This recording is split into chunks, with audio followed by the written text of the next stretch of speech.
Hello everybody and welcome back to Anglo Election Insights, where today I'm providing some belated coverage of the Canadian federal election, which is coming up in about a week. So here I've got the results from 2021, where Justin Trudeau attempted to get a majority quite soon after the 2019 election.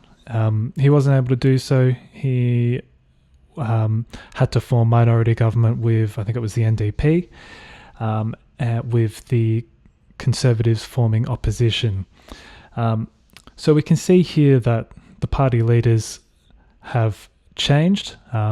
Mark Carney has recently replaced the deeply unpopular Justin Trudeau, and he seems to represent a slightly more sort of centrist figure as far as the Canadian Liberals goes, who are sort of considered Canada's like natural governing party, somewhat similar to what I think is developing in, say, Victoria in Australia, where the centre-left Labor Party is our sort of natural governing party, and the Conservatives occasionally form government, or in our case, the state Liberals.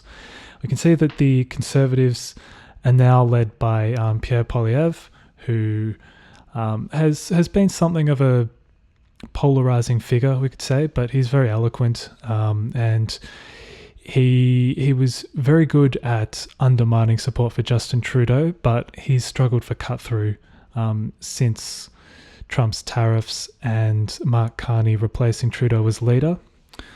Blanchette still leads the Bloc, and Jagmeet Singh still leads the NDP. If we have a quick look at the map here, you can see that the NDP quite strong in like British Columbia, parts of is that Manitoba? Might be. Might also be Ontario. Not so great with my Canadian provinces. Sort of central Canada. You can see here the Bloc has a significant number of seats within Quebec, and then the Liberals performing quite strongly in the urban areas, particularly in places like Toronto, Montreal, those kinds of big cities, and also Atlantic Canada too. Whereas the Conservatives, their main point of strength is here in the prairies, and in some of the suburbs of these larger cities. So we'll skip forward to some of the polling that's been going on over the course of this term. The Conservatives jumped out to a big lead on the back of Poilievre's leadership, declining support for Justin Trudeau. But since Trump came to power and started musing about annexing Canada and imposing severe trade tariffs, the Liberals were able to successfully hand over the leadership to Mark Carney, who saw a massive increase in support for the Liberal Party at the expense of not only the Conservatives, but also, most notably, the NDP. So winning voters back on both their left and right flank, I should say. We can see here, this is the polling that's been done sort of over the election period, and as we can see, the Liberals consistently maintaining a lead. And you might notice in 2021, the Conservatives actually narrowly won the popular vote, but the Liberal vote is sort of more efficiently spread in terms of actually winning ridings, which is the Canadian term that they use for what we know as electorates or seats. And you can see here there's the odd poll with the Conservatives in front, mostly from Main Street Research. They've got a couple of daily polls recently showing the Conservatives ahead, but there has been some tightening in some other polls as well. Good example here from yesterday, ECOS. They're showing only a sort of a 2.5 point Liberal lead, but in the past, they have had high single digits, and even there was this one poll back here with a 13 point Liberal lead there, we can see. So there has been some tightening since the debates, but overall, the Liberals are still winning in the popular vote with somewhere in sort of the low 40%, whereas the Conservatives seem to have hit a ceiling in the high 30s, maybe up into 40% on a good day. And the way that the poll trackers are sort of distributing that out across the different ridings is, at this stage, it looks like the Liberals will win a majority of seats, 184, going by 338 Canada. The Conservatives slightly up on their numbers from 2021, and you can see here a lot of the Liberal seats have come at the expense of both the NDP and the Bloc, who respectively won 32 and 25 seats at the previous election, and obviously they're well down here on 23 and 9. Here on Main Street, a slightly better reading for the Conservatives, up 17. The Liberals on 172, so a very slim majority, and you can see here a similar pattern where the popular vote is being narrowly won by the Conservatives, but basically they run up the score in these prairie provinces in Alberta and Saskatchewan, and win by massive margins, whereas the Liberal vote is more concentrated in some of these urban areas where the majority of the ridings are. But there are some sort of interesting aspects to this election. For example, here, if we look at this little poll, this is from Ipsos. So the Conservatives seem to enjoy the most genuine first preference support. You can see 57% voting for the Conservatives because they like that party the best, compared to 49% for the Liberals and 51% for the NDP. And you can see here the most interesting one, 33% of Liberal voters are voting tactically because they don't want the Conservatives to win. And we can see, if I scroll down a little bit here, the level of opposition to the Conservatives is quite high. And that might explain why there is significant tactical voting, and that would explain also why there's been movement away from both the Bloc and the NDP towards the Liberals. Something else that's quite interesting about this this election, and it's playing out in a somewhat similar way to the US election last year, but quite different to how things are moving in Australia. So this is a Nanos poll, I believe. So in the younger cohort, ages 18 through to 34, highest level of support for the NDP, which that makes sense. They're a party a little bit further to the left of the Liberals, but also the highest support for the Conservatives.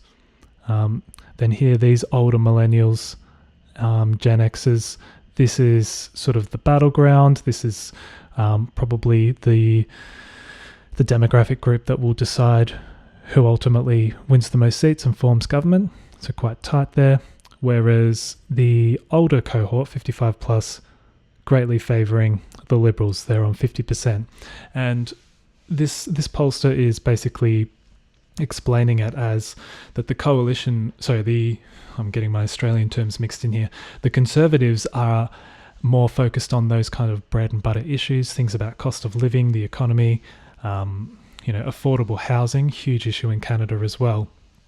And younger people are sort of on the coalface of those issues, and they are responding more positively to the Conservatives' message, whereas older cohorts are a little bit more concerned about the effect of Trump's tariffs. They're not as impacted by the cost of living, and they consider Mark Carney a stronger candidate for dealing with Trump. And a lot of the polling has suggested that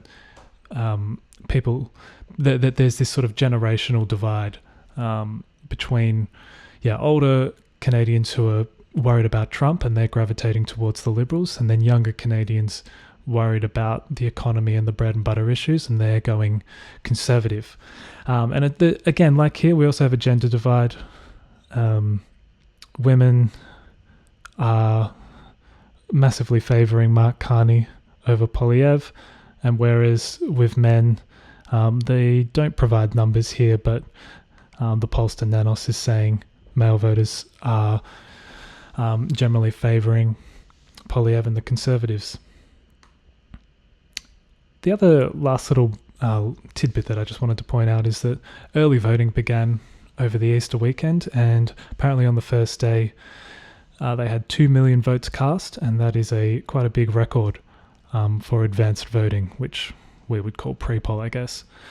So whether or not that just means it's a very engaged electorate this time round, or a lot of like opposition parties will claim that is, people keen for a change, and they'll point to that. I certainly heard when I was on pre-poll booths at the state election in 2022 in Victoria, for example, a lot of Liberals were trying to sell me the story that it was change that people wanted. It's not quite how it panned out though, but it is interesting to see. Turnout is generally higher in the older cohorts as far as Canada goes, from what I understand. Whereas I think the Conservatives this time around will be looking for young turnout, and possibly people who haven't really voted before as well. It seems that, that older female and perhaps slightly more educated vote is tending towards the Liberals.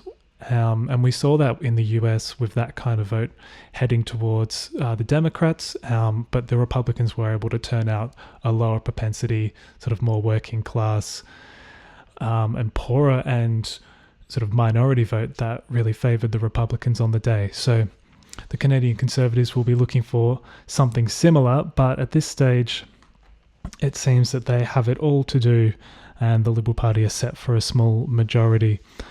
But we shall see. In these turnout elections, polling doesn't always capture the exact kind of mood of the people who actually turn up and vote. So maybe we'll just have to wait and see. But it does look at this stage that while things are tightening, the Liberals are still ahead. The debates didn't seem to have a decisive impact on the race. Carney seemed to survive the French debate okay.